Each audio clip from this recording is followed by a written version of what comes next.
본문의 내용이 어떤 내용입니까? 어떤 형제가 있었습니다. 아마 아버지가 세상을 떠났던 것 같아요. 그러니까 그 형이 동생인 자기에게 돌려줘야 할 재산의 그 분깃을 주지 않았습니다. 예수님께 왔습니다. 예수님, 내 형이 아버지로부터 받은 재산 내게 돌아올 목을 나에게 주지 아니했으니 좀 우리 예수님께서 이 문제를 좀 해결해 달라고. 그때 예수님이 뭐라고 말씀합니까? 야, 내가 무슨 재산을 나눠주는 그런 재판장인 줄 아느냐, 이렇게 말씀하시면서 탐심을 물리치라. 사람의 생명이 그 소유의 어떤 재물의 넉넉함에 있지 않다 하시면서 이런 비유를 들어 말씀했습니다. 어느 한 큰 부자가 있었습니다.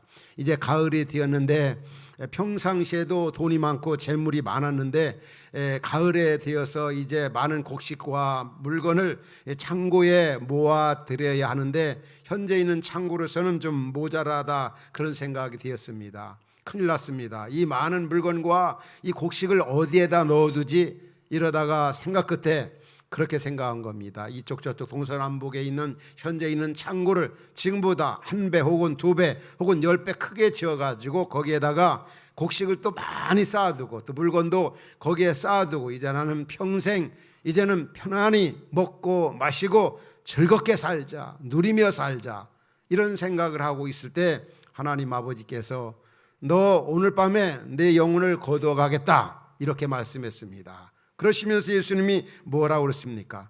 자기 생명을 위해서 재물을 쌓아둔 자가 이렇게 되오고 하나님께 부여하지 못한 자 결말이 이와 같다는 겁니다. 이 부자에게 나타나고 있는 문제점이 뭡니까?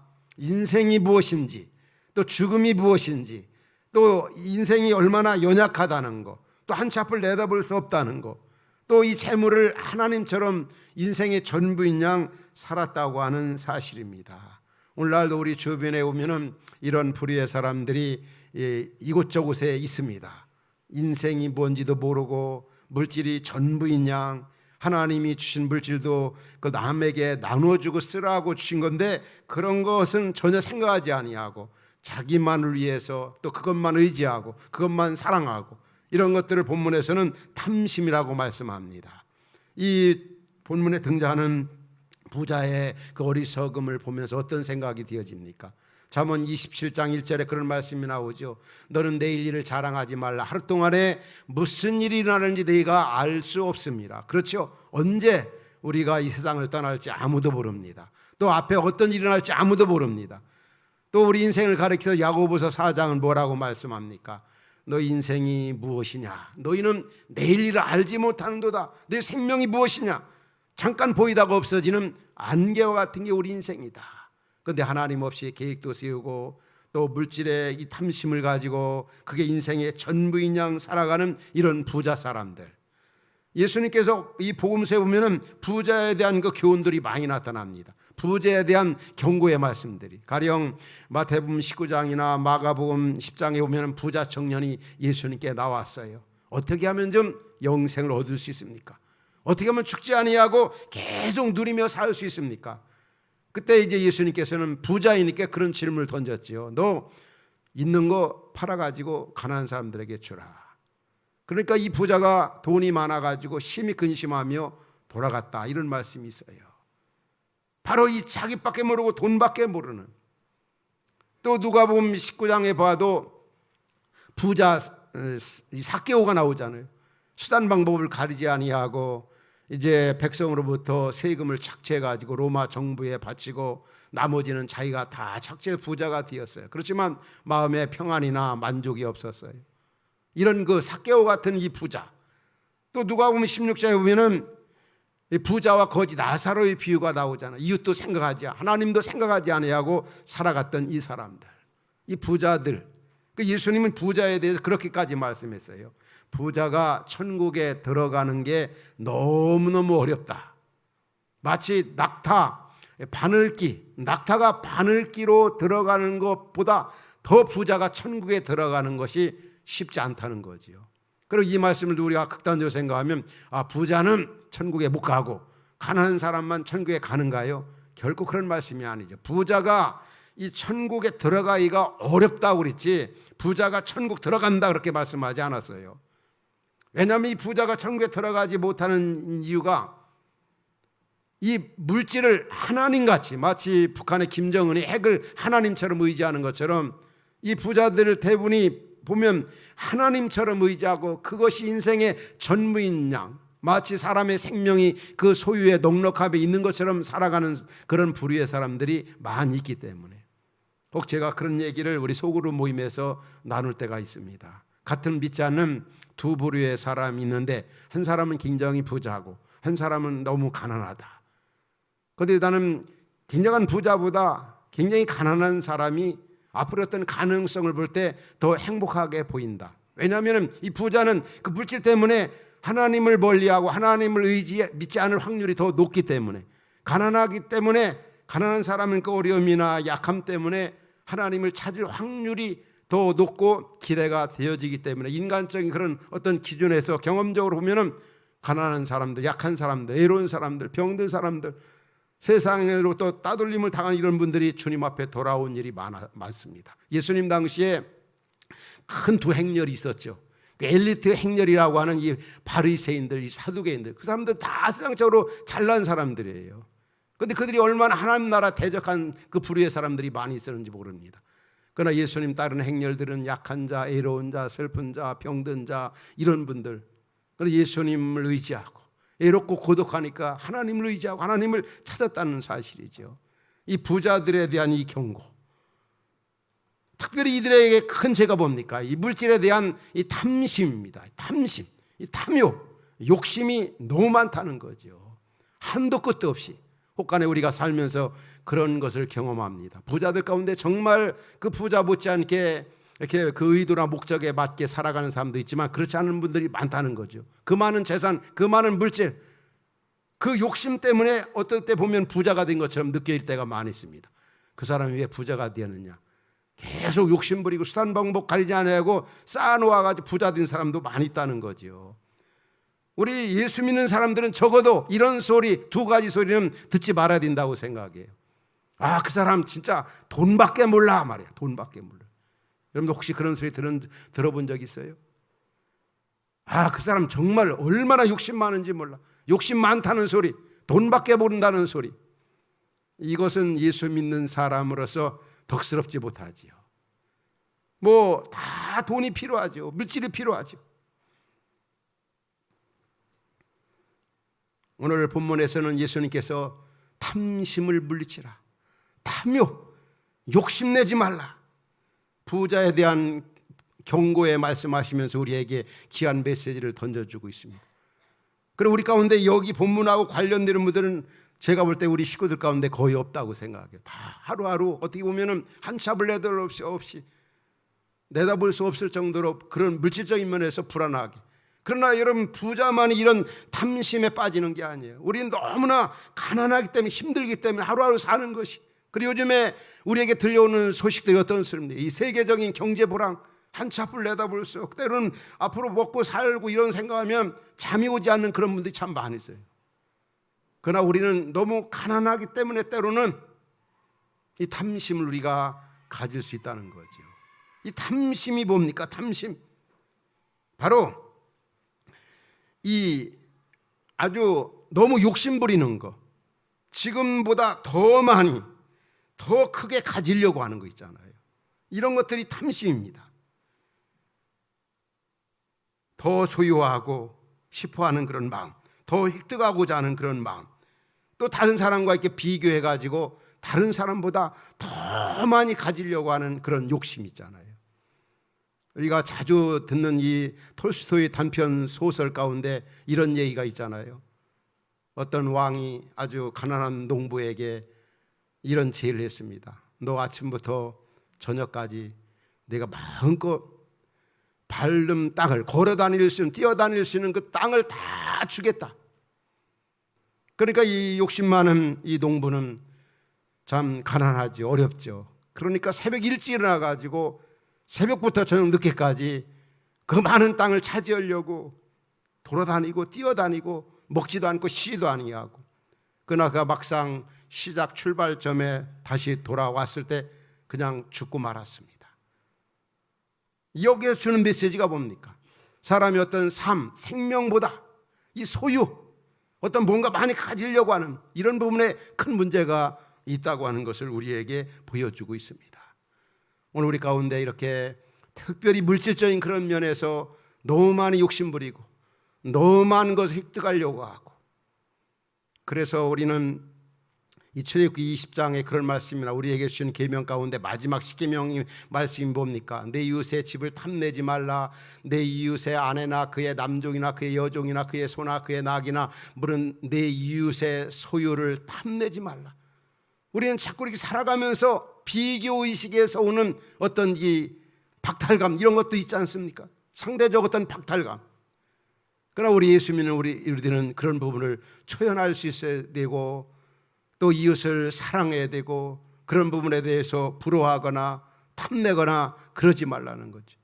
가령 남의 다른 사람 아내나 자녀나 남편이나 다른 사람 사는 거하고 비교하지 말라는 거죠. 오늘 우리 시대에는 정말 얼마나 이 탐심의 물결이 세차게 불어오고 있습니까? 어느 때보다도 이런 것을 살면서 너무 많이 느끼고 있잖아요. 이 탐내지 말라, 탐심을 버리라. 그럼 무조건 다 탐심이 욕심이 되는 건가? 탐심이 나쁜 건가? 탐심이 아닌 것들이 있습니다. 우리의 태도와 동기가 굉장히 중요하죠.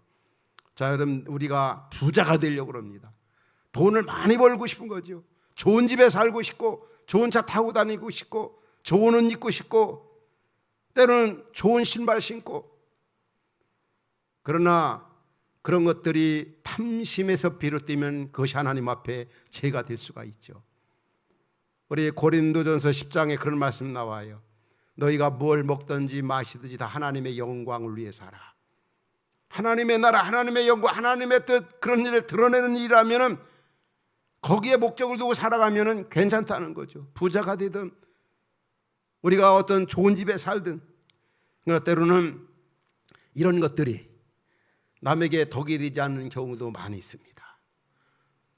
내가 좋은 옷을 입고 다니고, 때로는 너무 화려하게 삶으로 말미암아 우리 자신들은 자기 자신은 괜찮을 수 있지만 그걸로 인해서 주변에 있는 사람들이 얼마든지 실족할 수가 있는 거죠. 그런 부분들은 조심하라는 거예요. 뭘 먹든지 마시든지 다 하나님의 영광을 위해 살아. 내가 그 나라, 그 영광, 그 뜻을 위해 하나님 사랑, 이웃 사랑하는 일을 위해서라면 어떤 일도 할 수 있다. 그러나 한 가지 조심해야 될 건 이 덕이 되지 않는 그런 부분, 상대방 주변에 누가 되지 않는 그런 행위는 괜찮은 거죠. 그 예수님이 우리에게 뭐라고 말씀했습니까? 너희는 세상의 소금이다. 너희는 세상의 빛이라고 그랬습니다. 우리에게 혹은 부자들에게 하나님 부자가 되게 이렇게 그런 환경과 그런 여건을, 그런 기회를 주셨다면 부자들에게 해야 할 일이 뭡니까? 자주 여러분과 나누는 것처럼 축복에는 사명이 있는 겁니다. 다른 사람보다 혹 우리가 많이 가졌다 하면 뭡니까? 나눠줘야 돼. 나눠줘야 되는 것밖에 없습니다. 그만큼 이 축복에는 사명이 있는데, 본문에 등장하는 이 부자는 그런 거 전혀 생각하지 않았어요. 하나님도 생각지 않고 이웃도 생각하지 않았고, 인생이 어디서 와서 뭘 하다가 어디로 가는지도 모르고 그냥 돈이, 물질이, 사는 거, 물건 쌓아둔 거, 그게 최고인 줄로 생각했던 겁니다. 이게 바로 탐심이라고 오늘 본문은 우리에게 말씀해 주고 있습니다. 특별히 이제 그 사람들이 이제 보통 이 탐심에 빠지는 그 유형들을 보면은 어떤 물질적인 면이 제일 크고, 어떤 명예, 권력, 때로는 세상의 쾌락 등 이런 일을 인해 가지고 이 탐심에 빠져 가지고 얼마나 그 비참한 결과를 가져오는 사람들이 많이 있습니까? 오늘날 약한 사탄 마귀는 이 성경에 보면 한 세 가지 어떤 패턴, 어떤 형식을 가지고 우리를 유혹하고 사람들을 망가뜨립니다. 창세기 3장 6절에 보면 아담과 하와를 미혹할 때 이 사탄이 어떻게 사람들을 미혹했습니까? 아담과 하와가 그 나무, 선악을 하는 나무를 본즉 세 가지 얘기입니다. 먹음직하고 보암직하고 지혜롭게 할 만큼 탐스럽더라. 이 물질에 보이는 것에 미혹을 받으니까 평상시 에덴 동산에 아내와 아담과 하와가 지낼 때는 그렇게 크게 보이지 않았어요. 그런데 사탄이 어느 날 그 나무를 유혹하니까 사탄을 보니까 아주 먹음직하고 보암직하고 지혜롭게 할 만큼 탐스러워 가지고 하나님이 먹지 말라고 한 이 선악을 알게 한 나무를 따먹으며 인류 전체에게 죄를 범하게 하는 그런 결과를 초래했지 않습니까? 이런 유형이 바로 요한일서 2장에 나타납니다. 2장 15절 16절 보면 이런 말씀이 나와요. 똑같은 말씀입니다. 이상이나 이상 있는 것들을 사랑하지 말라. 누구든지 세상에 있는 것들을 사랑하면 아버지 사랑이 그 속에 있지 아니하다면서 16절에 이상 있는 것들이 뭐라고요? 다 같이 읽겠습니다. 시작. 이는 세상에 있는 모든 것이 육신의 정욕과 안목의 정욕과 이생의 자랑이다. 이 세 가지가 똑같습니다. 아담과 하와를 유혹했던 그런 탐심의 유형이 바로 오늘의 시대를 살아가는 우리에게도 육신의 정욕, 안목의 정욕, 이생의 자랑 이런 것들로 사람을 넘어뜨리고 망가뜨리고 이 탐심의 결과로 불행에 빠지는 사람들이 얼마나 많이 있습니까? 놀라운 사실은 예수님을 유혹하던 악한 마귀 사탄도 똑같은 술법을 가지고 예수님을 유혹했습니다. 우리 마태복음 4장에 예수님이 세 가지 시험을 받잖아요. 첫 번째는 돌로 떡덩이가 되게 하라. 이 말은 육신의 정욕에 속하는 것, 먹고 입고 사는 문제 있잖아요. 그 다음에 또 돌로 떡덩이 두 번째 시험을 보면은 성전 꼭대기에 세우고 뛰어내리라고 합니다. 이건 바로 안목의 정욕이죠. 뛰어내리면 내가 나한테 그렇게 한다면 내가 살려주겠다. 아주 크게 해주겠다. 그 다음에 또 한 가지는 높은 곳에 천하만국을 보여주면서 나한테 경배하면 이 세상의 모든 걸 다 주겠다. 이생의 자랑. 다시 말하면은 아담과 하와를 유혹했던 그 탐심의 그 악한 마귀, 또 예수님을 시험했던 그 마귀, 또 세상에 있는 사람들을 넘거뜨리려고 하는 사탄 마귀의 술법은 똑같다는 거죠. 세 가지가 뭡니까? 바로 육신의 정욕, 안목의 정욕, 이생의 자랑. 오늘날도 악한 사탄은, 어둠의 세력은 이런 것을 무기로 해가지고 하나님 나라, 하나님의 구현과 하나님의 뜻을 실천하는 우리들을 얼마든지 대적할 수 있고 또 얼마든지 넘겨뜨리려고 안간힘을 다하고 있다는 것을 우리는 잊지 말아요. 특별히 이 물질에 관련해 가지고 이런 일로 인해서 얼마나 시험에 빠지는 사람들이 얼마나 많이 있습니까? 물질에 대한 욕심이 있잖아요. 한도 끝도 없는. 우리가 잘 아는 디모데전서 6장 10절에 그런 말씀이 나오죠. 돈을 사랑함이 일만 악의 뿌리가 된다고 그랬어요. 돈 사랑하다 보면 거기에서 모든 그런 악의 근원이 될 정도로, 그래서 바로 이 탐심은 우상 숭배다 이렇게까지 말씀합니다. 성경에 오면은 이런 부분들을 잘 극복한 사람이 있고 극복하지 못한 사람이 있습니다. 이 통일왕국 시대 세 왕이 누구지요? 첫 번째 왕이 사울 왕이고, 두 번째 왕이 다윗이고, 세 번째 왕이 솔로몬입니다. 40년씩 통치하는 120년 기간 동안에 이 세 왕들이 전부 여기 탐심에 빠졌어요. 어떤 권력의 탐심, 또 세상 쾌락의 탐심, 어떤 명예의 어떤 탐심, 물질의 어떤 탐심에 빠져서, 물론 이 왕들 가운데 회개하고 하나님 앞에 바로 선 사람도 있지만 그렇지 못한 사울왕 같은 경우 권력의 이 탐심을 가져 비참한 최후를 맞이하는 그런 모습을 볼 수 있습니다. 그러나 이 탐심에서 이 승리했던 그런 사람도 나옵니다. 세 사람을 간단하게 말한다면 먼저 이제 우리 아브라함을 들 수가 있어요. 창세기 13장 보면 아브라함이 이제 이방 땅에 와서 하나님의 은혜로 재산이 많아집니다. 평상시 어려울 때는 이 조카들과 형제들과 사이가 좋았는데 많아지니까 물질에 대한 욕심이 생겨지기 시작한 겁니다. 그러니까 이제 아브라함이 어떤 생각을 합니까? 이거 이방 세상 사람들 앞에서 이렇게 싸우면 이거 덕이 안 되거든요. 그러니까 13장 8절 9절 보면 뭐라고 말씀합니까? 롯에게 야 우리 이런 것 가지고 싸우지 말라. 이거 덕이 안 된다. 내가 우아하면 나는 좌하고 내가 좌하면 나는 우아하겠다. 결과적으로 아브라함이 선택한 땅은 나중에 얼마나 비옥한 땅으로 아브라함이 큰 부자가 되었어요. 그런데 조카 롯이 선택한 땅은 우리가 아는 대로 소돔과 고모라성이 되어버렸습니다. 그러니까 우리 인간이 가진 그 욕심, 특별히 물질, 땅에 대한 그 욕심, 이런 것들이 얼마나 무서운 결과를 초래한다는 걸 우리에게 보여주고 있어요. 우리가 잘 아는 또 이제 그 갈렙을 잘 알죠. 여호수아와 함께 모세를 협력했던 이 갈렙, 하나님 은혜로 여호수아와 함께 가나안 땅을 정복했습니다. 땅 분배가 이루어졌어요.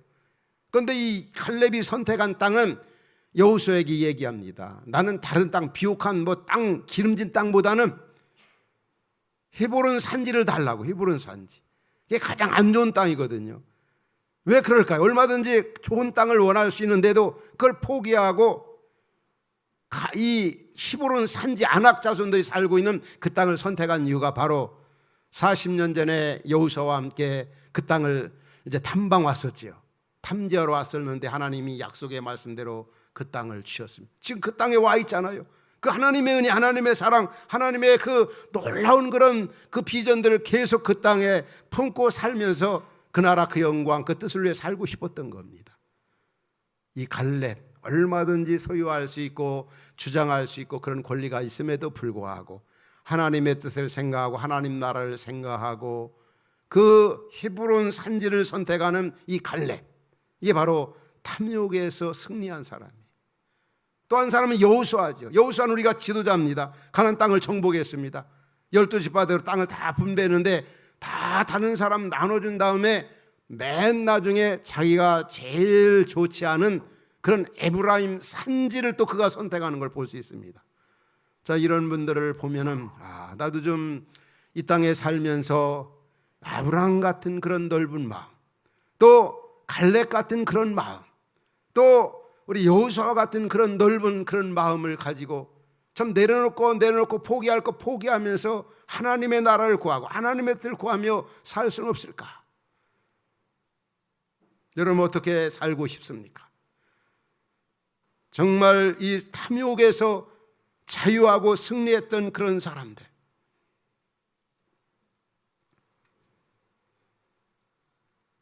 우리가 탐욕에서 승리하기 위해서는 먼저 가장 중요한 게 뭐냐면 이 탐욕의 결과가 얼마나 비참하다는 걸 알아야 돼요. 너무 욕심을 부리면 있잖아요. 뭔가 많이 가지려고 하고 소유하려고 쌓아두려고 하면은 거기에 시험이 엄청나게 많고 그렇게 살다 보면은 나중에 결과가 안 좋다는 거죠. 탐욕은 우리 자신을 모르게, 우리 자신을, 이웃을 바로 바라보지 못하게 하고 사명을 잃어버리게 합니다. 물질의 어떤 권력에 사로잡히면 보이는 게 없는 거죠. 정확하게 뭔가 보지 못한다, 바른 판단도 생기지 아니하고. 그래서 우리는 이 탐욕에서 승리의 삶을 살기 위해서는 몇 가지 이렇게 마음에 꼭 둬야 될 게 있습니다. 무엇보다도 이 결과가 정말 비참하다는 거. 탐욕을 가졌던 아간이라든지 발람이라든지 특별히 가룟 유다 같은 경우도 가난한 사람 생각한다고 하지만 그 사람은 너무 돈을 좋아했던 거지요. 그래서 예수님 은 30에 팔았던 거지요. 사실 은 30이 요즘 표현한다 한 10만 원 정도. 근데 10만 원 정도 되는 그런 값으로 자기 스승, 우리 편에 보면 구세주 예수님을 팔아넘겼다. 이게 제정신이 아니죠. 이 탐심에 이제 완전히 노예가 되다 보니까 그렇게 된 거죠. 탐심에 사로잡혔던 사람들의 결과가 얼마나 비참하. 우리가 잘 아는 야고보서 1장에 그런 말씀이 나와요. 욕심이 잉태한즉 죄를 낳고 죄가 장성한즉 사망을 낳는다. 욕심이 자꾸 쌓이게 되면 계속 죄를 짓게 되는 거죠. 또 죄가 자꾸 더 쌓이게 되면 결과적으로 패망하게 된다는 것을 잊지 말아야 합니다. 욕심은 사람과의 관계를 파괴하고 뿐만이 아니라 우리에게 있어서 어떤 기쁨이나 평강이나 즐거움을 다 빼앗아가는 것이 바로 이 욕심입니다. 우리 경험적으로 알잖아요. 어느 때 너무 욕심부리다 보면은, 어느 때 너무 뭔가 쓸데없는 생각하다 보면은 마음에 기쁨이 없고 평강이 없고 사는 재미가 없어지는 거죠. 우리 긍정적인 면에 보면은 우리가 이 탐심에서 자유하기 위해서는 하나님의 주권을 인정하고 다스림을 받아야 합니다. 따라합시다. 하나님의 주권을 인정하고 다스림을 받자. 하나님의 주권, 하나님이 모든 것을 다 주관하시고 다스리신다.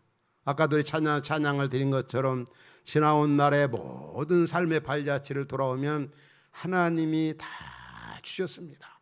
그 힘들고 어려웠던 때, 정말 기진맥진해 있을 때, 끝이 보이지 아니할 때 지금 돌아오면 하나님이 다스리고 주관하셔서 여기까지 오게 하신 겁니다.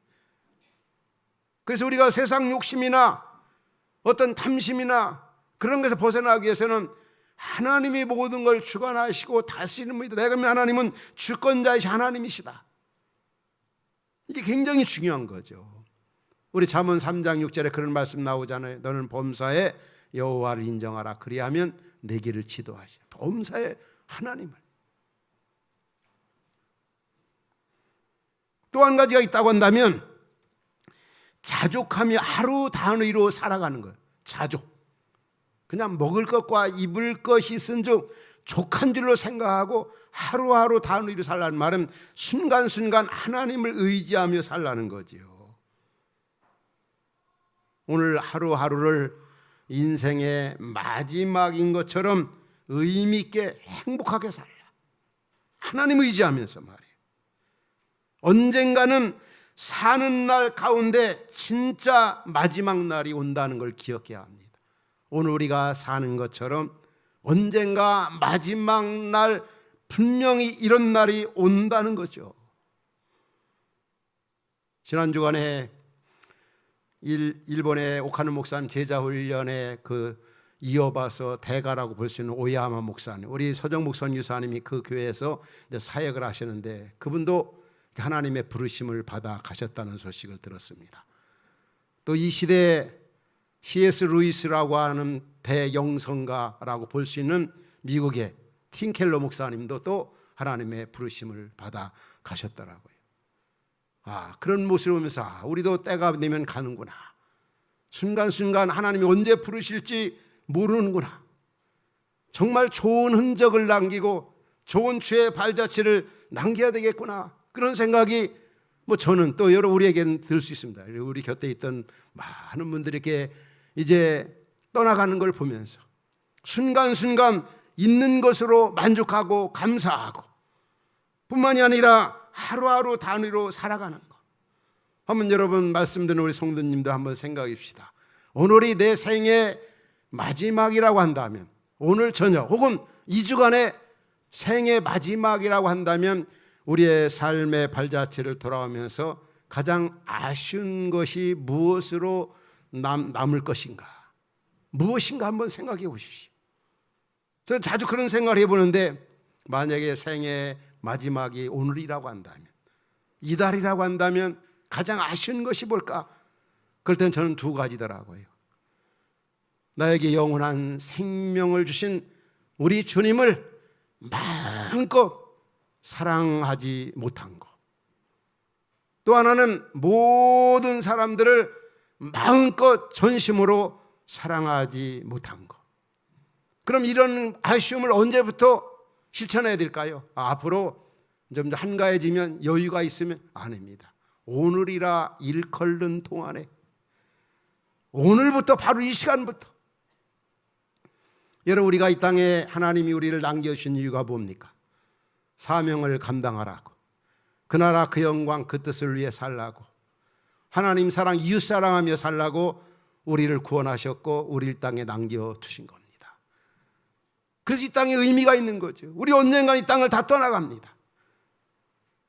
우리가 이 땅에 의미가 있는 이유가 이 땅에서 우리가 어떻게 했느냐에 따라서 이 땅에 주님의 나라가 오고 확장될 뿐만이 아니라 오는 생에서 우리에게 영광과 보상이 주어지기 때문에 이 땅에서의 삶이 그렇게도 중요하고 오늘이라 일컫는 동안에 우리의 삶이 그렇게도 귀하다는 것을 잊지 말아야 합니다. 따라서 이제는 우리가 이 탐심에서 자유하기 위해서는 있는 것 그대로 감사할 수 있어야 되고 하루하루 단위로 살아가는 것. 하나 더 말씀드린다면 무엇보다도 우리는 애국인과 나그네 의식을 가지고 하늘 소망을 생각하며 살아가는 거죠. 우리가 살면서 경험하는 바지만은 진짜 욕심 안 부리고는 살 수가 없는 세상인 것처럼 보일 때가 참 많아요. 사람 수단 방법을 가리지 아니하고 어떤 명예나 부를 위해 막 노력하고, 나는 가만히 있고 정직하게 살고 바르게 살고 원칙 중심으로 살고, 그럼 때로는 바보처럼 느낄 때가 많이 있습니다.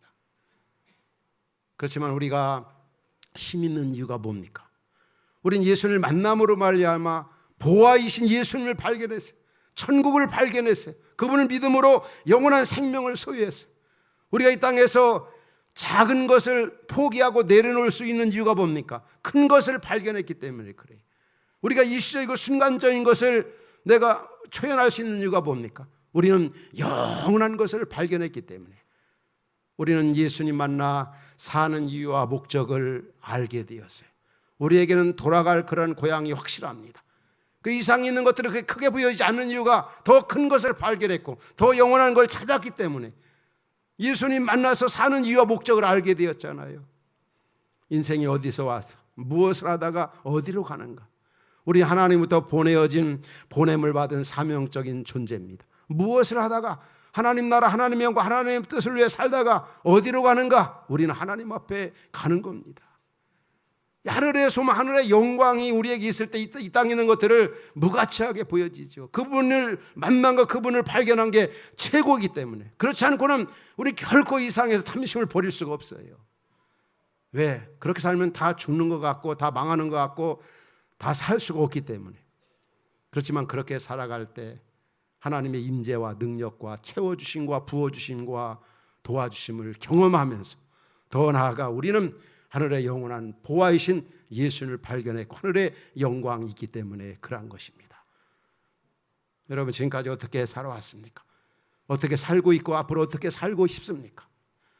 너무나 하나님 나라 가치관도 없이 하나님 없는 사람처럼 세상 보이는 것이 전부인 양 살아가고나 있지 않습니까? 우리 성경은 우리에게 말씀합니다. 너희가 그리스도와 함께 살리심을 받았으면 위의 것을 생각하라고. 바울은 로마의 시민권을 가지고 있지만 로마 시민권 자랑하지 않았잖아요. 빌립보 3장 20절에 보면 오직 우리의 시민권은 하늘에 있는지라.